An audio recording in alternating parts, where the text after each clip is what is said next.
Você já se perguntou como que tomamos decisões econômicas em nosso cotidiano? Como que os preços são determinados, como que as empresas escolhem o que produzir e como que o indivíduo escolhe o que consumir? Estas são algumas questões que são o foco da microeconomia, que é o estudo das escolhas em um mundo de recursos limitados e necessidades ilimitadas. Neste vídeo, quero explorar junto com vocês o capítulo 1 do livro de Microeconomia de B. Curtis Aiton e Diane F. Aiton, onde entenderemos os fundamentos desta ciência e como que ela funciona. E,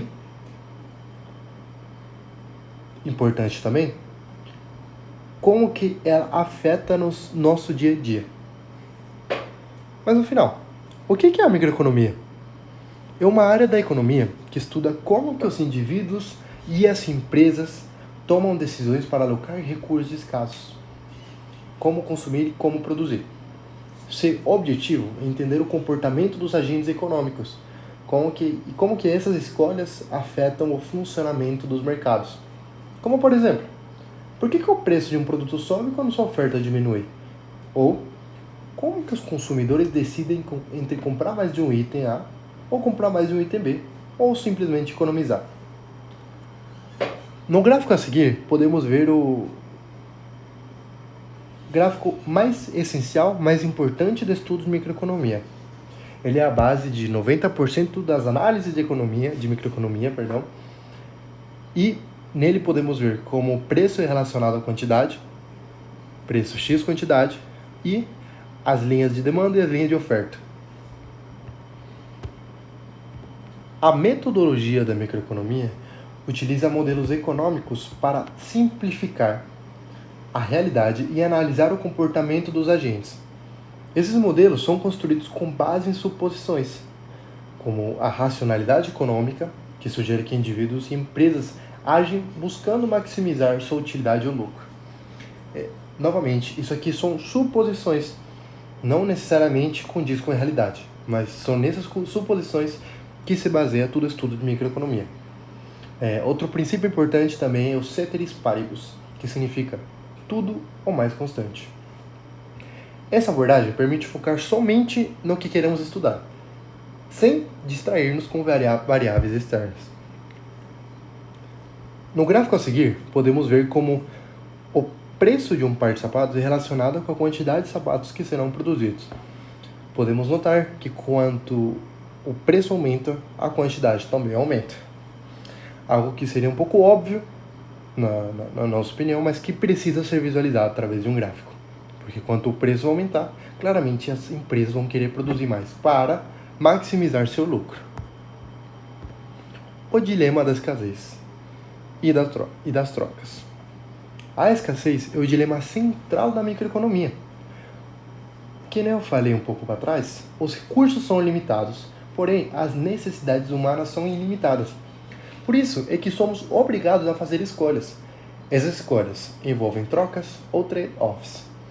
Quando escolhemos um caminho A, estamos renunciando ao resto dos caminhos que tínhamos para escolher. Por exemplo, produzir mais de um bem significa produzir menos do outro.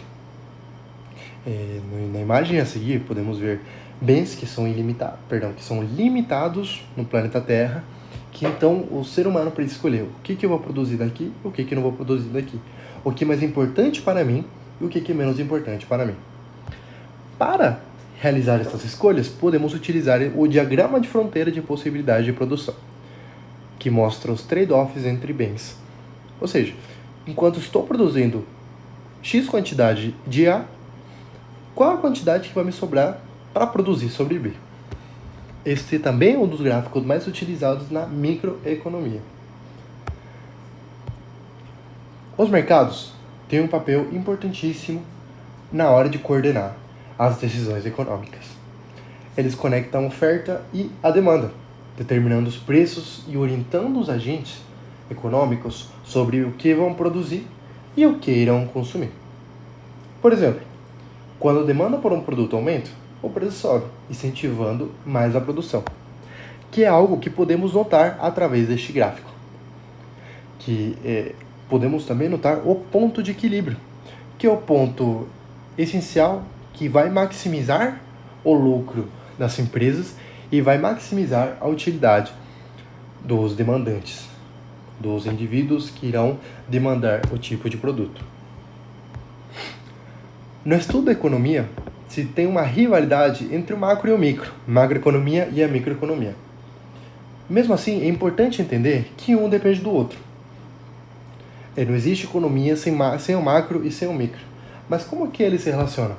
A microeconomia analisa o comportamento dos agentes individuais e de mercados específicos, enquanto a macroeconomia estuda o mercado no geral, entendendo fenômenos agregados importantes que são a inflação, o desemprego e crescimento econômico, além de entre outros. Apesar desta diferença, a microeconomia serve de base para muitas análises sobre a macroeconomia. E do mesmo jeito, isso aqui ao contrário, a macroeconomia serve de base para muitos análises microeconômicos. No final, quero explicar como a microeconomia nos ajuda a entender o mundo ao nosso redor, explicando por que eu prefiro A do que B, como que eu tomo essas decisões e como que os mercados, como que os ofertantes decidem o que produzir. É uma ferramenta importantíssima no nosso dia a dia para analisar escolhas, a escassez e a eficiência. Muito obrigado e espero que tenha aprendido bastante sobre o estudo de uma ciência que é muito relevante para nós.